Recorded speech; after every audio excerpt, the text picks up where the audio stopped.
A short while ago, Alan and I had the pleasure of interviewing Nathalie Cartier and Rebecca Myers, who are the power behind the YAWP range of nutrition bars. They say that their mission is to create a tasty, healthy, convenient snack, and that they wanted to be the alternative to all those goop-filled nutrition bars that you can find virtually everywhere. You know, the ones that come with the mile-long list of ingredients, most of which on the whole are probably just sugar in its different forms. As far as they're concerned, the food industry has the power to help people and encourage them to be healthy. It also has the power to exploit and manipulate them. Nathalie and Rebecca didn't want to be part of the problem, so they decided to be part of the solution. So let's join Alan, Rebecca and Nathalie in the studio and find out what it takes to make a great nutrition bar. Good morning, Nathalie and Rebecca, and welcome to the Low Carb Paleo show. Are you well today? Doing well, thank you. We're glad to have some attractive guests. You know, I'm getting tired of seeing Mark's face once in a while, you know, so it's nice. So I discovered your new product, the YAWP bar. By the way, how do you pronounce it? YAWP. With the Texas accent, like y'all, YAWP? Yeah, I guess it's kind of like y'all, but with a P at the end instead of an L. Okay. Thank you, YAWP. That works. That works. And I met you at the Paleo FX 2014 in Austin, and I really liked your product, so I wanted to invite you on the show so you can tell us a little more about it. Can you give us a little background, both of you, on how you came to start this business, basically? Of course. So I'll start. This is Nathalie. Before I moved to the US, I had been working as a project manager for 7 years in different countries. I started in Finland, then the Dominican Republic, and then I worked in Romania, where I also did some business development for a fitness franchise there. I created 3 fitness clubs over there, and then I moved to the US for my husband's work and started my MBA. And this is actually how I met Rebecca. I was studying with her husband, Fritz, and he had mentioned to me that his wife had great business ideas, and I had been wanting to do something entrepreneurial for a long time. You know, I had spent a lot of time developing other people's businesses, and I thought it was time for me to do something for myself. And of course, I was very interested in meeting Rebecca and hearing her ideas, and I was very enthusiastic about the thought that we could team up and do something together. So that's what we did. We met. Rebecca introduced me to the paleo word. I was absolutely not familiar with it, as you may hear. I am French, and my grandfather is a baker, so I've been raised in a tradition of eating French pastries and desserts and cheese and wine and all the things that you're not supposed to eat on a paleo diet. So to me, it sounded very intriguing, and I actually switched to the paleo diet. I did my first Whole30 together with Rebecca when she introduced me to it in January 2012, and I felt so great that I was convinced, and I'm still eating paleo now, 2 years later. But that's how the YAWP adventure started back in 2012, and we actually launched for Bastille Day 2012. Great. So no more croissant and pain au chocolat for you? Well, when I go back to France and my grandfather makes me beautiful cakes, I have no choice than trying them, at least. Yeah, of course, you don't want him to get upset, and us French are very sensitive that way. Did you know, by the way, I'm a pastry chef and a baker by trade originally? Yes, I know, and I love your recipes. Thank you. I was very excited to see your paleo crème pâtissière recipe. Did you try it yet? Not yet, but I definitely will, because I'm always trying to make like paleo versions of the French dishes and pastries that I love. And I'm actually planning to sharing them with my grandfather when I go there this summer. So we'll see what he says. I'm sure it'll be an interesting concept for him. Most French people, when I go back to France, they have no idea. And then when I try to explain to them, they look at me like, are you coming from another planet or something? You know, because they can't understand a Frenchman not eating bread and pastries. Yeah, that's how I looked at Rebecca the first time she told me about that. But that's why I tried, and I mean, my body told me that I was feeling better. So that doesn't lie, Yeah. you know. Were That's you how. ever were you ever allergic to gluten before? Did you? No, I have no food allergies. I'm lucky about that, but you know, it's not because you're allergic that you will not feel better by avoiding certain foods, and that's my case. Right. Rebecca, you want to tell us about yourself? Sure.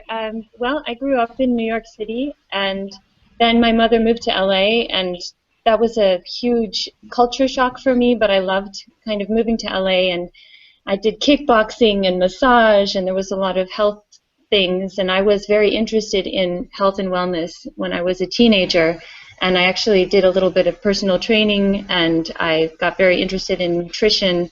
I was actually a vegetarian for 12 years and a vegan for part of it, but I actually found that I was not healthy on that diet, and I started eating meat again after getting an enormous iron deficiency when I was about 26, and I was always looking to optimize my health and to figure out the best way to eat. I got interested in sort of high-intensity interval training and CrossFit training, and that's how I learned about eating paleo.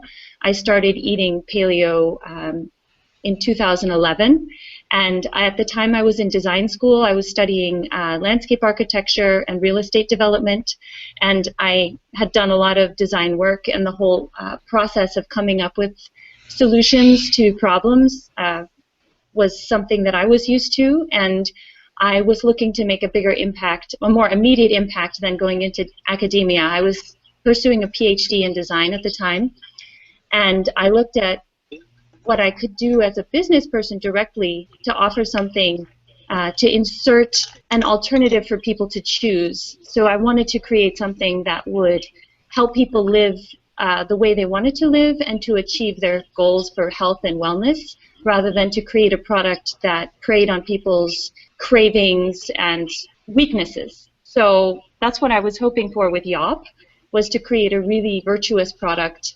And I was really excited to meet Nathalie because I've always worked better on a team, and I also felt I needed the business side of things, so I could do the design things and think about creating this product, but to do all of the spreadsheets, figure out the sourcing, supply chain, all the things you need to do to run a business, it was really great to have a partner. Great, great. So how did you come up with the idea of the YAWP bar? Well, I mean, I was trying to find a bar anyway because I was traveling. My husband is Swiss, and we were actually on our way to Switzerland, and we were stranded at the airport overnight.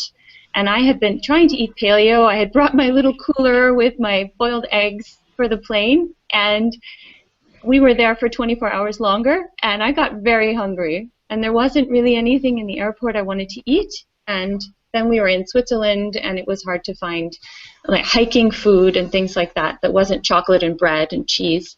And so I started experimenting and making bars. And then when I met Nathalie, we actually worked on refining and creating a real recipe because I had tried lots of things that I didn't like.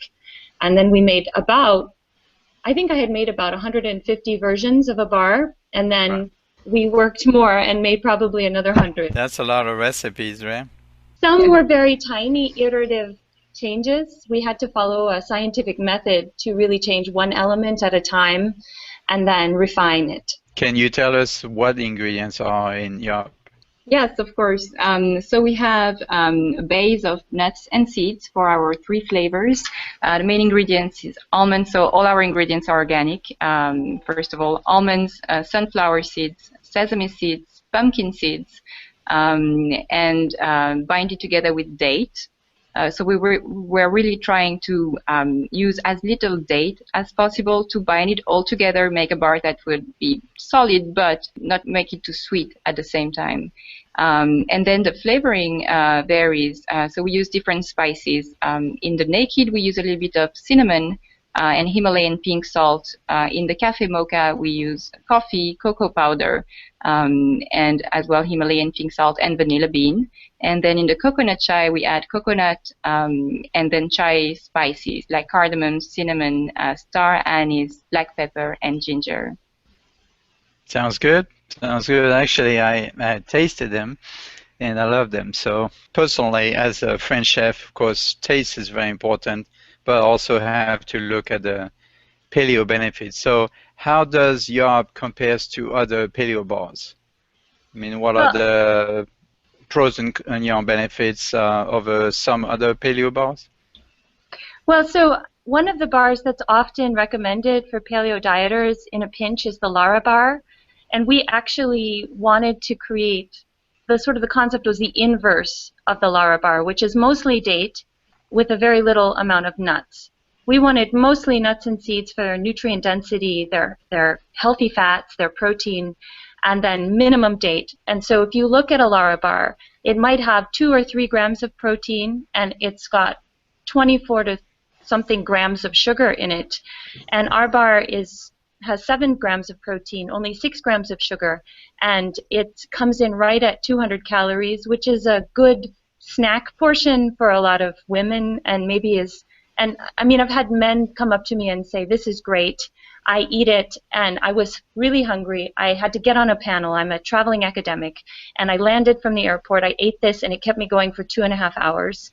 And I think it's because of the healthy fats and the low sugar, whereas if you eat a Lara bar, you are hungry half an hour later because you've had this blood sugar spike. Maybe it's good for a cyclist if they need those quick carbs for their endurance training, but I think for getting through brain work, travel, longer distance stuff, and especially if you're fat adapted, if you're limiting your carbohydrate intake on the paleo diet, then you're going to do really well on this bar, and it will, even though it's not a ton of calories, it does give you that nutrient density that I would say Lara bar doesn't actually offer, even though it's all paleo ingredients.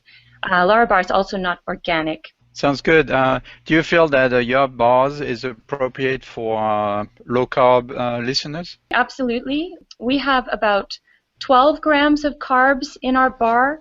It's so it's not absolutely hugely low carb, and I guess it depends on how you would define low carb. If you're trying to eat under 100 grams of carbohydrate a day, I think it definitely fits in your diet.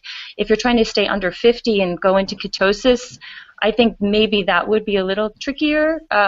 So I guess that would also depend on what you define as low carb. Mark is the expert on the low carb, so I'll let him ask those questions. Is your bar vegetarian and vegan as well? Yeah, so it wasn't in our maybe 50th or 60th iteration, but then we made another round and we decided to switch to date as a binder versus eggs. So the bar became vegan and vegetarian, and date is actually a much better binder, and it sweetens it at the same time without any need for adding any kind of honey or sugar. It's a good source of fiber as well.